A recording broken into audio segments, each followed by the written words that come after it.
Chaka Bons. Olugombo no gebedo na respect. Ndonna na diaspora. Na ya wo bela umaz. And the unu get learn. Unu get learn.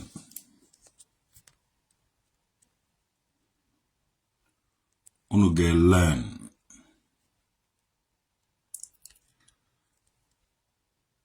Omu kwa wala ngwala ọrụ na-agaghị abịa na mmezu. Maka na ọwụhụ m nwa na-eme ọ ihe ọ ga-eji abịa na mmezu. Ọkwa unu nwa nọ na Nigeria. Unu egosigo the weakness unu nwa na unu na-akpọ polisi. Onye ma unu akpọla ya polisi. Ọwụ na unu wee man, many a man to man. Unu afuga ife aji wuru diaspora. Anyị nwewu diaspora. Anyị nwewu Igbo si diaspora. Ọwụhụ obere aha wee ife aha. Igbo si diaspora. Nwanne anyị nwewu heavyweight ọsịsọ. And ana m achọ ka unu nọ na Nigeria. Unu nọ na Nigeria. Because unu na practice ya shi. Unu no get unu ekuku ashi na-elesi ya ụmụnne unu. Enwere mere some of ndụ nna nna unu ha mechiri ibe ike mgbe dịrị gbuo afa ha ji disappear ya nke ikpeazụ a. O nwere ife mere obodo dị ka Isuofia ejighị nwe history. Enweghị ike ịgụta history Isuofia na Google. Enweghị ike ịgụta history Ekwulọbịa na Google. Enweghị ike ịgụta history na Nka na Google. Many history ebe a kpọrọ agụta, ị gaghị agụta ya na Google. Nke ị ga-agụta ị ga-agụta ụmụ uchu na Google. Mana ị gaghị agụta obodo ndị ọzọ. Ị na-ajụfa kedu ife mere these people eji enwe history? Igwe onye na-eke kedu ife mere Ekwulọbịa eji enwe history? Igwe Isuofia kedu mere Isuofia eji enwe history? Ya ihe ị ga na-ajụ people. Igwe na Nka kedu mere na Nka eji enwe history? Sọsọ ị nwere ike ịgụta na agụrụ na Nka goli erosion. Sọsọ ya ka ị ga na-agụta erosion mgbe mmiri na-agba. Mana ị gaghị aga the history behind the erosion. Unu ga-respect ebe anyị nwewo ndị nọ na diaspora. If not, unu eme nnukwute mistake. Ya dịka mkpume, ịdọ ya ọkpazila ebe ọ nọ, ọ daa gị ọdagide gị. Agwara m Jpac agwa. Agana na this case na ọrịa onwe gị, respect ya onwe gị ga-eju. Don't go to this case, respect yourself ga-eju. Ọkwa ịgago ya. Ọkwa efughị ihe ebe ọrịa dịrị gị na eziokwu. Sometimes you gotta think well. Onye gị na-emekọ ibe ndị unu na-emekọ ihe ahụhụ ụmụazị. Ọ ga-emecha one day ofu onye nọta asị gị mekwa ya arrest eju. One day ụmụnne anyị jere mba ji anọ unu nwa agụ na-eri ndị Igbo. Onye Igbo jeje gbachaa mbọ bata ịmakwana ndị Igbo jere mba bata na-eselebrate ha eselebrate. Ije na ụga o nwere mmemme a na-eme ebe a na-akpọ Obuofo Obuofo. Ndị ụmụnne anyị jere mba na-anọta ha anọta, their spirit, their memory ka a na-eselebrate there. Remembering. Mgbe dịrị gbuo ndị jere mba nọta a na-eselebrate ife eselebrate. Maka ọ dụghị izi. Ya ka unu ga-abịa today. Onye jecha mba metụ na-akpụkọrọ ya tụtụrụ ya kpọchie. Akpị nwa amama ga-arise wụrụ a great man. Mark my word. Ọ ga-ada ụda karịa Burna Boy. Kwa akpị nwa amama ọ ga-apụta and the oga dauda carrier bona boy. Mark my word. Mark my word. He may hate him. Mana be nwa mama ga potananga, and the oga arise carrier bona boy. Oge chukwu okeke njeka ja pota, and the oga arise carry every motherfucker.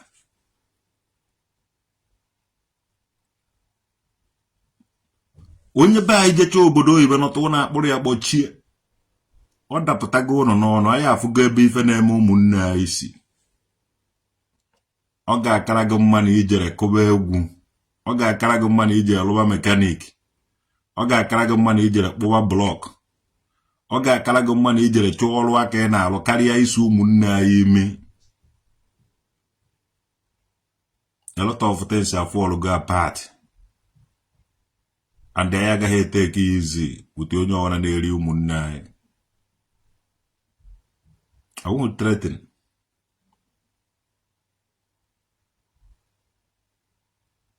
Ogechi is out. Yes. E make noise. Onye make noise. What to those people? What to all these people? Kendo ye no get. You need here for anybody anya. Man, I got do action ki jafu.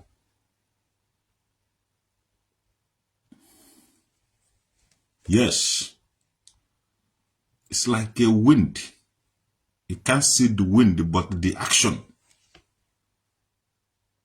When I get you obodo board all the way, how distance and about from America? Not a ya bochie, ndi Igbo agbaga nkete. Now the petition I get there, even I get there, or the petition I get there, or the petition I get there. Otakonoma, never queer before nature mama he Ghana name my old videos, going queer. You could go me on Malambuni guarantee. Oh, and call up that I know on Kiba as well. Again, my past videos. Uno get make Eziokwu ga putara ife. 2025, the age of belief is over. Because believing is doubt. But the age of knowing it all, everything is always ga puta ife. Ebe onye na-eje anaka ọ na-eje to. Unu ga-afụ ya na ife na-eme unu si unu n'ime imi. Ndị a nwere ego ji agwụ na ife ha mere were nwee ego. From the back, that is ebe ahụ ka hafụkwa na a na-eke rice. Hafụkwa na a na-eke ego na-enyu. A ga-agwụ unu ife ha mere were nwee ego. Mgbe aka unu ga-amata ebe ife na-eme anyị isi. Nke awụhụ na ọ dị jọrọsị. Na ọ na-emere gwa na ife ha na-eme were akpa ego. Na ọ bụghị ụmụnne anyị ka a na-eri. Some of ụmụnne anyị nọ n'obodo oyibo. Anyị na-amụ anyị na-negotiate ihe anyị na-afụ ife niile ahụ. Ị na-agwa nwanne gị na ị na-ana ọkpọ ndị nọ n'ụlọ eburu gị awụrụ business. Don't worry. Ebe edowele mma ahụ onye ọwara ga-ekwu ife o mere were kpata ego. Gbarakata mgba. Wa hunta gba asaa. Gbarakata mgba gbuchie mmadụ ụzọ gbabara ọhịa. Mgbe o ji na-eruo. Gbarakata mgbe ji anọ n'ụzọ na-eche ya n'ezi. Ife niile ahụ unu na-eme ọkakwa mma na ijere kwawa wheelbarrow. Ị na-akwata nwanarị na-eri amara na ị na-akwa wheelbarrow because ife niile ahụ unu na-eme kpọrọkpọta ji emecha agba n'anya efi. Eziokwu ji emecha afụta ife. Nwoke na-akụzi asịrị, nwoke na-akụzi asịrị, nwoke na-eme ka nwaanyị nwanne agụwa bedo ha ụnụ unu protect webedo interest ụnụ anya na ụkwụ na-eje warawara anya na-eje warawara n'afọ ya orima ovuo kama o ji adọ n'ala ka ọ dọrọ n'afọ ụrụ na anyị ndị ụmụnne anyị nọ na diaspora because ife isi ike do ụmụnne anyị nọ na diaspora awụrụgo the target. All these people si Libya pụta na-achọrọ ha ime onwe ha integrate to anywhere. Anya unu nwe obere chance onye nabara unu gbuo unu na ọ na-anụ na-akpọ ndị nọ n'ụlọ ebulu onye ahụ anakọcha ya ego niile ahụ o ji egbukwuo ya egbuo ụmụnne anyị nọ n'obodo oyibo na-eme nke ahụ mana anyị ga-ejidecha unu niile n'ofu n'ofu as long as one man standing nwanne a ga-ejidecha unu niile obodo ahụ police country obodo ọwụ na police country onye ọbụla ga-amụrụ anya dịka azụ ife na-eme anyị nọ anyị bụ utos ife na-eme anyị nọ utos ife na-eme Igbo si Igbo n'ahụ and ọ ga-akwụsị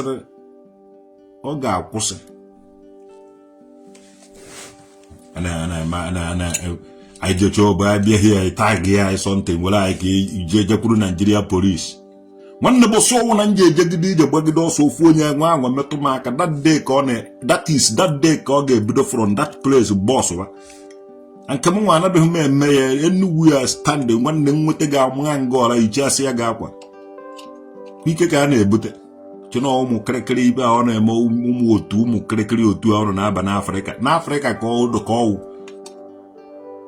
nchịkọ na-echi ezewu na nwa obere mmiri unu jụọ na-abakọ ya otu South East Content Creator the mother of all lies amụta nwa bụ oje join ya ụnụ ndị content creators unu na-ekreti content na-ewere asị na-asa ụmụnne unu vụrụ Facebook na-akwụ $, asụgụ wepụta amụgodo kwasa ya n'elu tebụl iwepụta enye gị $10. Facebook na-akwụ $. ụnụ wụzi ụnụ n'ọzibe anyị alụrụ ndị Facebook ọrụ Facebook na-akwụ ụgwọ na $.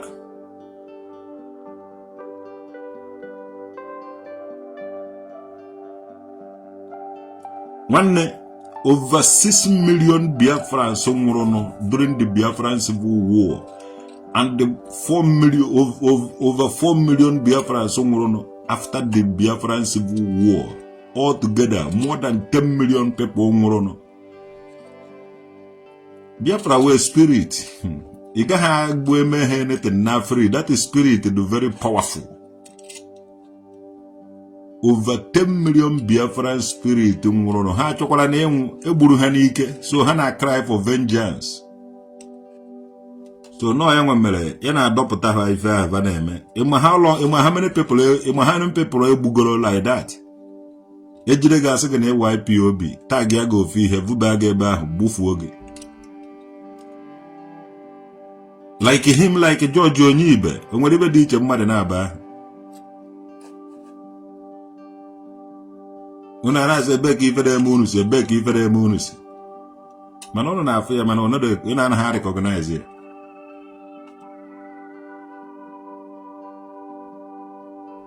But ife anyị ma that over 6 million Biafrans nwụrụ na aka na-emere remembrance na-echeta ha every 30th of May. Na-amụrụfe anya abalị na-eme ihe a nna onwedị ha ọgwụ na mmadụ gwara agwọ nwere ike ime ụnụ affect na ọwụrụ ụnụ stand ya n'ife ụnụ onye mmecha ụnụ ibe o ji emecha confess ya kwa gowọrụ na kịta ya ebe akwa gowọrụ na ebe akwa na-asụ na ọnwụ ekwezighị abịa ewere ya ife ọdụ ọ nawo ndụ Ojukwu gwara na ọ ga-anọ ote aka fụ ife na fụ ihe adị ọ nọtega aka fụ ife niile ahụ Ojukwu kwuru gwara ya. Even the dust will stand and fight for Biafrans. So before dafu onye anọ before dapu ya n'ọnụ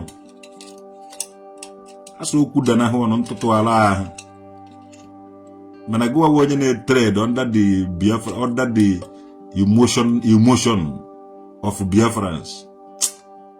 One over 10 million Biafrans nwụrụ anwụ ga-atọment gị. Akakwa mmadụ ijere vuwe job na DHL ka mụnwa. Akakwa mmadụ ijere wuru cleaner na DHL ka mụnwa. Instead of ije join all this Southeast Content Creator na atụasị na the land of things fall apart.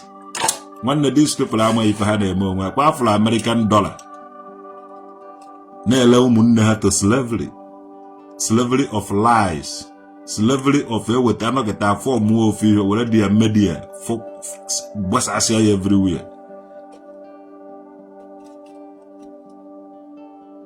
Yes, onye Igbo na-eri ibe ha because afro dollar afro ego ka eji ele ụmụnne unu n'ohu. So ife ọwụna onye ọwụna na-eme against ndị Igbo because of ego ohu ka ọ na-ele unu nke ikpeazụ a.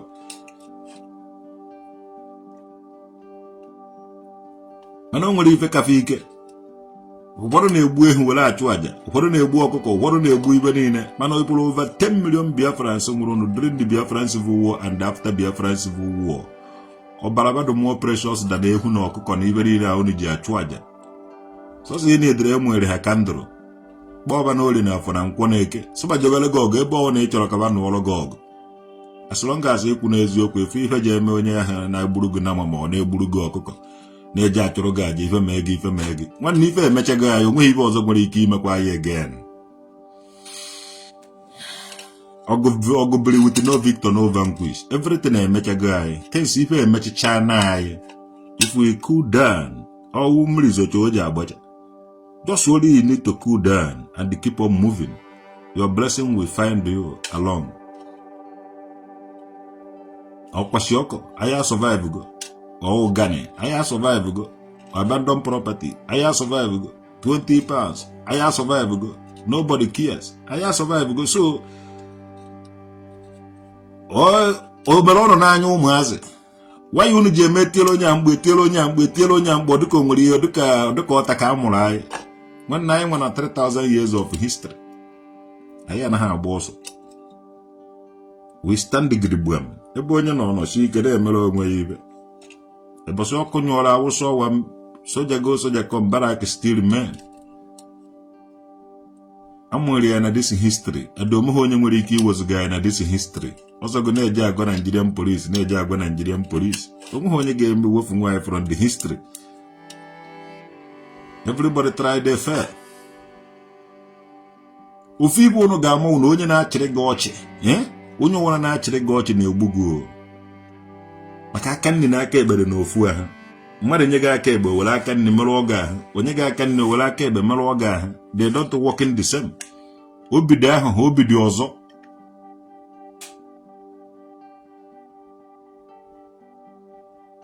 Obi dị ahụ obi dị ọzọ.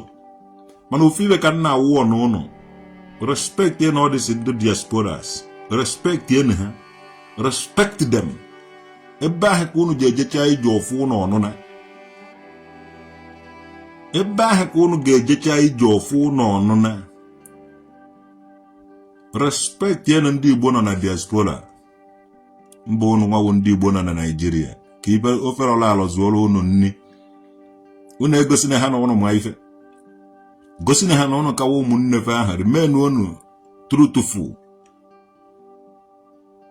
Ka ha nwee ike ime ihe a. Because unu gosi ha na unu dị otu a. Nwanne ha mewe otu a ha ga-emekarị ya n'ụlọ. To God who made me and you. Igosi ha na edu ona. Ha mewekwa oge otu a na otu a enwụọ.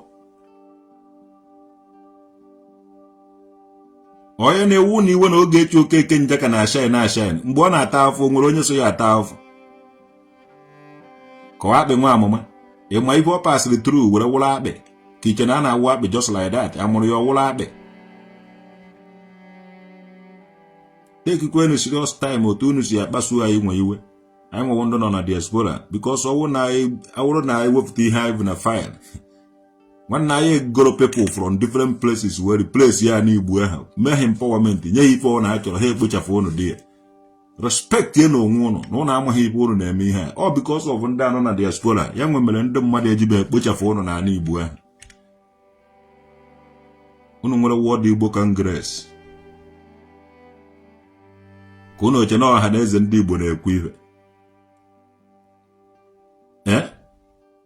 Unu oche na ọha na eze ndị Igbo na-decide ihe a na-eme gịnị? Ka ebe ọ gịnị wụ ọha na eze ndị Igbo? Ọha na eze ndị Igbo enweghị ike decide anything without World Igbo Congress.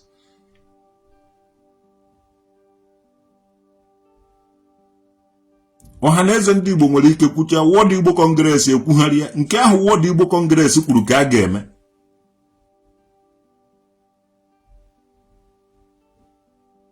Take in serious time. Ibe ọ dị so ụmụ akpakara dị ngwoma anụ ọbịa nọ na ana Igbo so a na-eme dibịa na eze nwaanyị.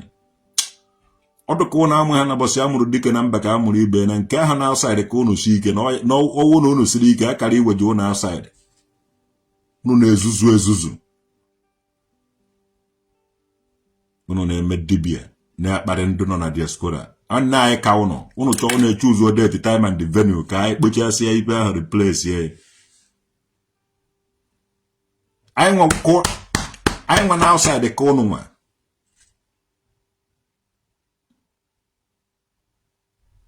The lion nọ na jungle ka busu nọ n'ụlọ.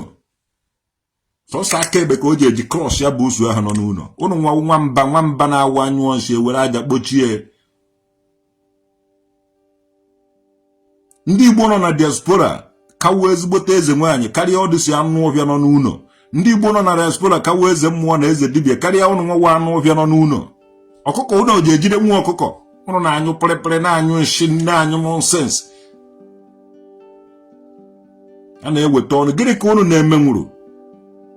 Ịmụ pastọ aka ntị ọkpọ polisi. Ịmụ ahụ na aka ntị akpọ polisi. O polisi ka unu na-akpọrọ anyị nwe ndụ nọ na diaspora.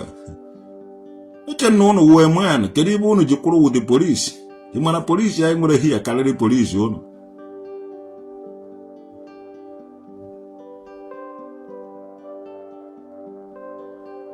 Onye kọcha nonsense zuzu o were polisi na-akpagharị. Ị na-afụ maka nji polisi ebe.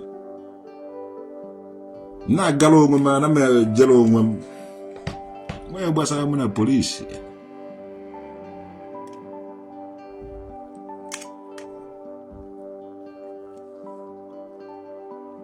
Respect yenu people ndị anọ na diaspora na ọha maka unu.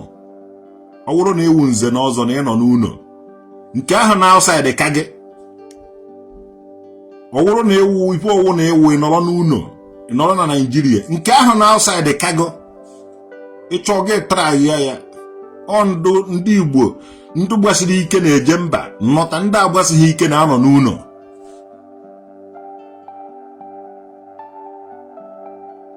Ndị Igbo na-eme travel wụ ndị gbasiri ike, ndị Igbo agbasighị ike na-anọ n'ụlọ. Ama ndị ji eje mba rifuo nri, ọwụhụ ndị nọ n'ụlọ. Unu nọ n'ụlọ nọ ka ndị aka jiri mgbe a na-ele ohu, anaghị ego ndị ahụ nọ n'ụlọ ndụ ego ha. Ndị enweghị ike ijete nwe aka, ndị eje ha anapụ nwa ọkụkọ mkpụrụ akwa. Ụnụ ụsụ ahịa, ahapụ ụnụ ego ha ụnụ. Ndị egoro bụ ndụ siri ike. Ndị ndụ ahụ sikwara ike na afọ ka ha je kpata ihe eje weta ihe wena. The symbol of ndị Igbo nọ na diaspora. Ndị siri ike jere outside ka ha je weta ebe, o weta ihe were nọta n'ụlọ ka e were feed unu nwa nọ n'ụlọ. Unu rizie unu rie wute ndị Hausa, rie wute ndị ibe a, rie wute ndị ibe a, rie wute ndị ọwụna because of gịnị? Unu ndị a na-enye. Jpac Igbo nwere ibe onyinye ka a na-enye go. Unu niile nọ ebe ahụ onyinye ka a na-enye unu. Onwe ha ebe unu ma esi eweta.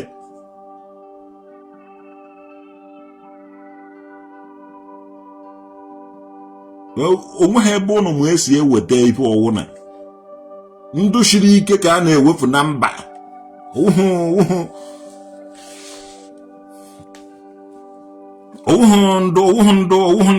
Ndụ kọniagwụ. Ndụ kọniagwụ nọcha n'ụlọ. Were ọnụ na-asa na-akọ nonsense.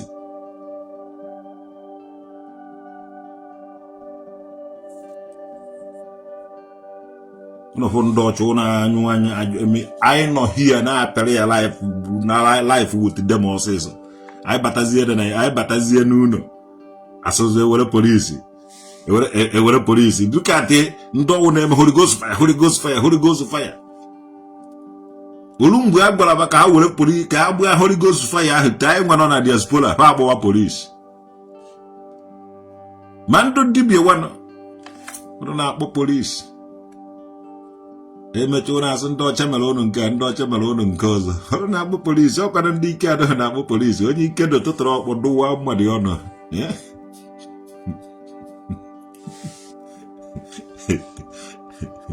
Onye ike dị na-eji ọkpọ adụri mmadụ ọnụ.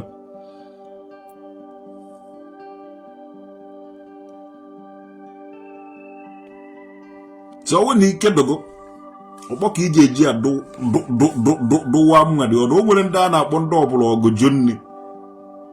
Nwee ndị a na-akpọ ndụ gịrị ndị ọdụ ike achọghị okwu. Nwee ndị a na-akpọ obodo dike. So ịfụcha ife ahụ panọ and fa bukọchara ọnụ ebe ahụ na-eji akpọ polisi. Anyị ama ha polisi.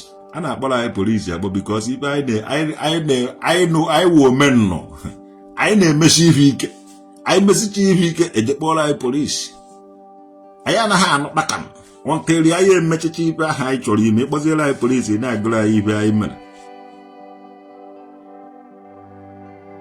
Nwanne respect ya na ndị Igbo nọ na diaspora ka ụnụ hapụ inwe problem ka ụnụ hapụ ịnyụwa pere ka ụnụ hapụ ịnyụwa nonsense. Respect ya na ndị Igbo nọ na diaspora. Respect ya na ndị Igbo nọ na amakwa m ibe nji na-agwa ụnụ. Respect ya na ndị Igbo nọ na diaspora ọgbara ha ụnụ na panwa ọgbakwara ha ụnụ na ndị Igbo nọ na diaspora. Respect ya na ha ibe ahụ the symbol of ndị gede jele mba wele ihe nọta ụnụ kpọrọ ha gbochie ụnụ chọrọ ka a ga ogugbuo ụnụ.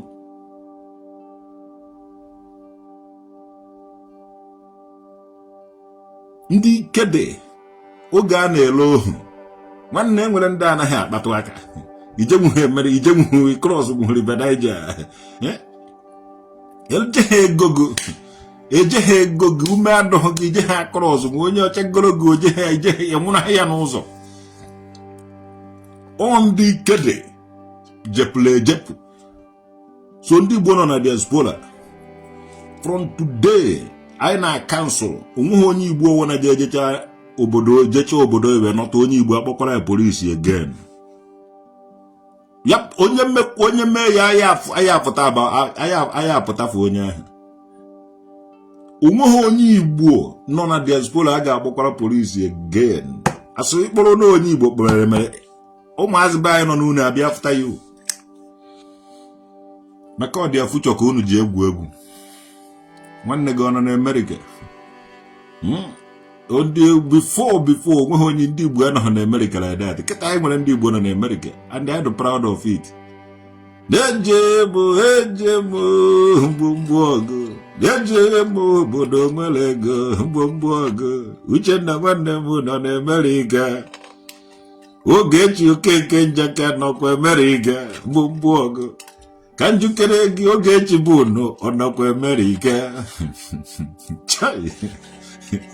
Jpac nwokwere nwanne gị nọ n'Amerịka mgbomgbo ọgụ. Nwanne kọwa ihe gị na nwunye ha kọwa ihe unu ji akọta nwa ihe unu riri karịa itiri mmadụ mkpu were ri nne. Kịta anyị na-awa ọgụzi ụdị polisi agbata ege ibe ahụ n'ihi ga-azụ emekọtara agbakọta eke orima ovu ivu karịa ivu agwana ha elegoro nwaanyị na anyị n'ohu nye gị ego nke gị ife amawa iwere egoro nri Jpac jee chọọ ihe na-alụ. Jpac onye ụjọ ọrụ Jpac edughị ike ọrụ onye ije ọrụ evute akpara isi ericha onye ọrụ ngana onye ọrụ evute akpa akpụ inocha. Jpac jee chọọ ọrụ anaghị m arụ oje nọzọ bụrụ oricha onye ọrụ ngana onye kwanne onye agụrụ oje na Nnewi oricha onye ajọ. Jpac chọọ ibe na-alụ anaghị ma eje na nne Jpac egwuru ike imere nwaanyị arrest n'ala Igbo. O nwere ihe periko obodo awụ otu gide ụmụ nwaanyị abụ ọsọ ụmụ nwaanyị ibi ụnọ ebekwara m imere ibi nwaanyị nwaanyị ka ijere mee arrest chai nna ya n'ala Igbo n'ụkpọ Mbadike ndị ụkpọ Mbadike unu Jpac mgbe unu mere nwaanyị arrest unu gba ya nkịtị jee pantị gịnị ka ọ na-achọ na pantị nwaanyị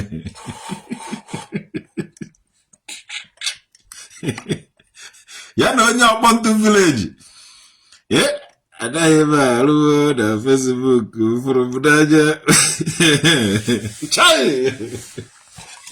shọdụ ka m wax ya lọha egwu faktị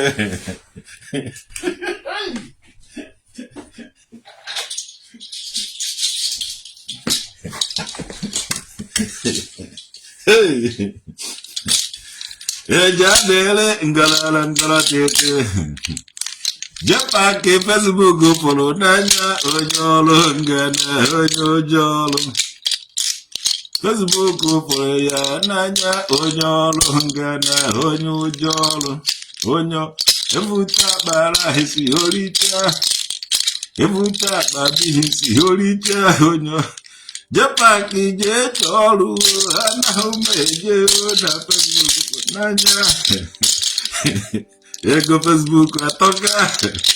Ego tanu agi otacha.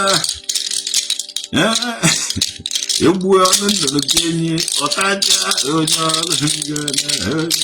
Ebu eke hide mmiri otakwa. Jpac je cholu ana umeje Facebook nanya. Ego Facebook atoka. Atukotaka kwa yo noburu. Eje na mkubwa. Yana mwenye. Jpac je cholu ana umeje na dimoro nanya. Lolo Jpac po. Umepeleke nalo. Lolo Jpac po. Umepeleke nalo. Jpac je cholu ana umeje na Facebook atoka.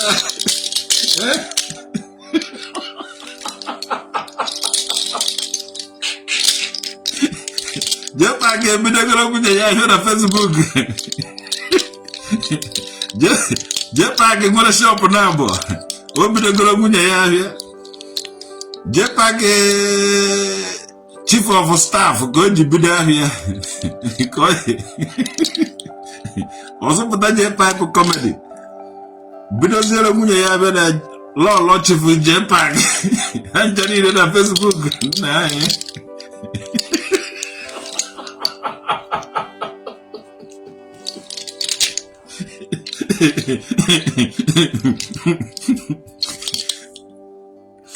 This way, nah, on the Igbo. Even the Mexican key bazwa.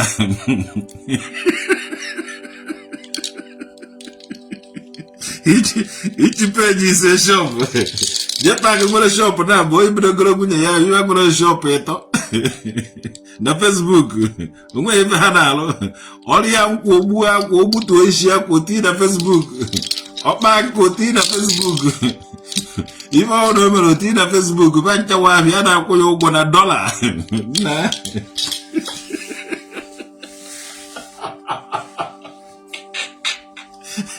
ndị ụgbọ Jpac na-asị o nwere shop o nwere ebe o nwere shop. Jpac enweghị shop. Ife ọma o ji Facebook Jpac chief of staff bido abịa. Ọzụta onwe branch office Jpac comedy. Before you know it, you were go zụpụtara nụọ nwaanyị. O bidoro ya ahịa nwaanyị ijekwere ịgbazikwa mbọ. Agụ nna ọ mụta nwa na o bidokwara ya ahịa na Facebook nna.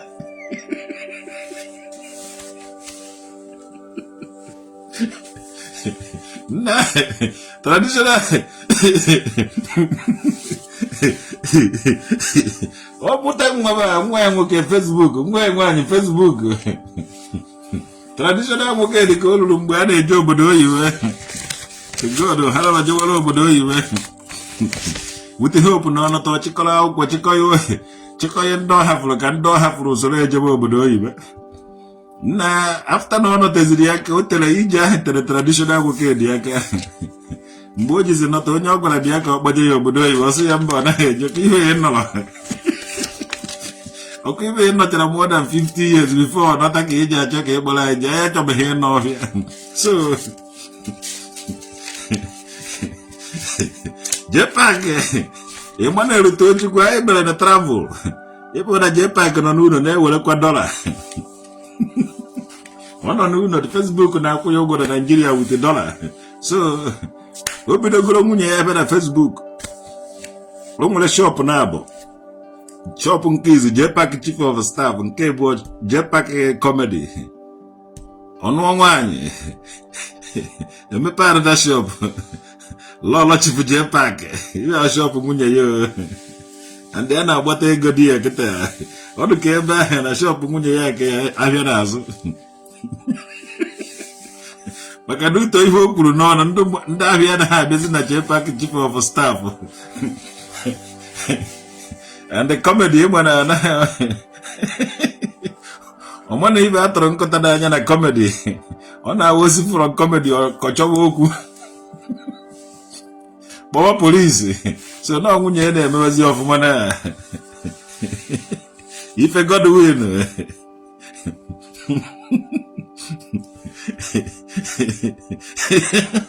eziokwu sọsọ na ọgwụra ka ọha n'ọnụ ka mụnwa jee na onye enwe onwe ya fact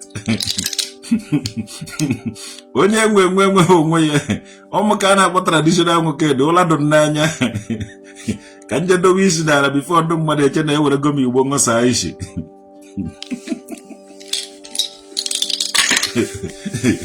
ka njela ha ụlọ na anyị nọrọ nga night mgbe ọbụla m ejiri eteta ụla chi ejie mgbe ọbụla m ejiri eteta ụla chi ejigo so anyị ejighị ike afụ ndị eketa so ọmaka meela ụnụ Jpac chief of staff first head